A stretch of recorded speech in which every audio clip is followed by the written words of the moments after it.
안녕하세요. 오랜만에 인사드립니다. 오펀입니다. 오늘은 무더운 여름밤을 시원하게 만들어줄 공포 특집을 준비해봤는데요. 바로 컨저링 유니버스에 대해 탈탈 털어볼까 합니다. 대중성이 약하고 마니아성이 강한 공포영화에 유니버스, 세계관을 입히는 이 설정이 매우 특이하죠. 무모해 보였던 제임스 완 감독의 이 계획은 적어도 지금까지는 대단히 성공적이라고 말할 수 있습니다. 컨저링 유니버스 작품들은 평균 제작비 대비 흥행 수익이 무려 17배에 달하니까요.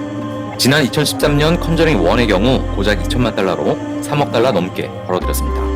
국내에서도 226만 명을 동원해 9년이 지난 현재까지도 공포영화 역대 흥행 1위 자리를 지키고 있죠. 물론 그동안 평단, 관객의 호평을 들었던 작품도 없지 않았습니다. 이때마다 컨저링 유니버스 위기설, 한계설이 대두되긴 했습니다만 글쎄요, 제 생각엔 높은 수익률을 기록하고 있는 컨저링 유니버스의 기세가 쉽게 꺾일 것 같진 않습니다. 컨저링 유니버스를 제대로 맛보기 위해서는 일단 감상하는 순서를 숙지해야 하는데요. 이번 컨저링 3 악마가 시켰다를 포함해 현재까지 컨저링 유니버스 작품은 모두 8편이 공개됐습니다. 각 작품의 시간적 배경과 개봉 순서가 뒤죽박죽 얽혀있고 각각의 결말이 다음 편의 시작으로 연결되는 부분이 있어 컨저링 유니버스의 경우 시간 순으로 감상하기를 추천합니다. 먼저 1952년을 배경으로 하는 더 너니, 컨저링 유니버스의 시작입니다. 루마니아성 카르타 수도원에서 수녀 자살 사건이 일어났는데요. 바로 더넌의 수녀 귀신, 그리고 컨저링 2에도 나오는 수녀 귀신 발락이 여기서 등장합니다. 스포일러는 밝히지 않을게요. 그리고 1955년 멀린스 저택의 고아원에 있던 소녀 제니스가 오게 되면서 에나벨 2의 소재가 되었고, 1967년 캘리포니아 미아 부부가 에나벨 인형을 가지게 된 이야기를 영화 에나벨 1에서 다루고 있습니다. 그러니까 에나벨 2를 먼저 보시고 에나벨 1을 보셔야 합니다. 이어 1971년 헤론 가족의 이야기를 다룬 컨저링 1의 이야기가 펼쳐집니다. 제임스 완 감독이 직접 메가폰을 잡았었는데 무서운 장면 없이 무서운 영화라는 유명한 카피가 만들어지기도 했었죠. 이후 컨저링 유니버스 작품 중 가장 박한 평가를 받고 있는 요로나의 저주란 영화를 감상하시면 되는데, 사실 이 작품은 다른 컨저링 유니버스 작품과의 연결고리가 약해서 건너뛰어도 무방합니다. 그리고 1972년 워렌 보버 저택에서 일어난 악령 사건을 다룬 에나벨 3를 보시면 되고, 다음 1977년 영국 런던의 호리슨 가족 사건을 다룬 컨저링 2를 감상하시면 됩니다. 자, 간단히 정리해볼까요?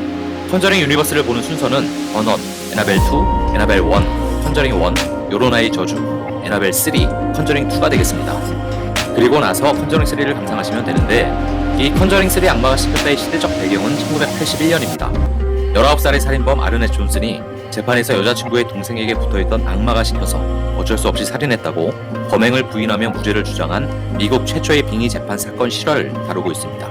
워렌 부부는 존슨 여자친구의 동생에게 3번의 엑소시즘을 행했고 소년의 몸에 43명의 악마가 들어있다고 증언했는데요. 컨저링 3 악마가 시켰다는 컨저링 유니버스 세계관을 새로운 스타일로 정립하기 위한 작품입니다.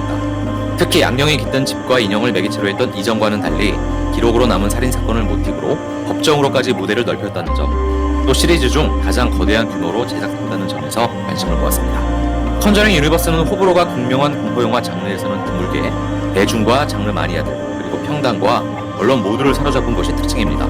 실존 인물인 테마사 워렌 부부의 사건 파일이라는 실제 사건들을 바탕으로 심오하고 대단한 주제의식 대신 가족애를 중심으로 한 드라마에 집중하고 있는데요.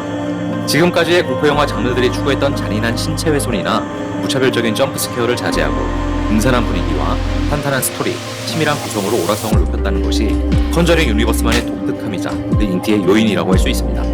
물론 작품마다 오피스탄 트릭, 클리셰로 공포 분위기를 조성하려 한다며 컨저링 유니버스의 위기, 한계를 걱정하시는 분들이 많은데요. 다만 이런 장치들의 오피스탐이 문제가 아니라 그런 긴장감을 작품 전체적으로 어떻게 유지하고 연출하느냐에 따라 성패가 갈리는 게 아닐까 싶습니다. 공포영화를 선호하시는 분들은 그런 심장 쏘이는 분위기를 느끼고 싶어 공포영화를 찾으시는 분들이니까요. 이런 측면에선 이 컨저링 유니버스의 완성도는 높은 편이라 말씀드릴 수 있을 것 같네요. 유니버스의 수장 제임스 완 감독은 컨저링 3 이후 선보일 차기작에 대한 언급도 한 적이 있는데요. 꽤 많습니다.